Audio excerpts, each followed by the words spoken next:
Hello friends, मला सांगा तुमच्या पण चेहऱ्यावर पिंपल्स आहे का? असेल तर व्हिडिओ शेवटपर्यंत नक्की बघा. सगळ्यात आधी तर आपल्याला एक मास्क बनवून घ्यायचे आहे आणि त्या वस्तू तुम्हाला तुमच्या किचनमध्येच मिळून जातील, कारण हे पॅक होममेड आहे आणि बनवणं पण खूप सोपं आहे.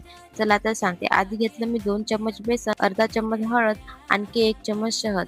थोडं मिक्स करून घेतलं. नंतर घेतले 4 चम्मच दूध, ते पण मिक्स केलं. नंतर घेतली थोडी साखर, ते पण मिक्स करून घे. थोड्या वेळाने ते मास्क चेहऱ्यावर अप्लाय करा. 15 ते 20 मिनिटानंतर चेहरा छान वॉश करून घ्या आणि याचे रिझल्ट तुम्हाला तुरंत मिळतो. आणि या मास्कमुळे तुमच्या चेहऱ्यावरचे पिंपल्स आणि पिंपलचे डाग खूप कमी होण्यास मदत होते.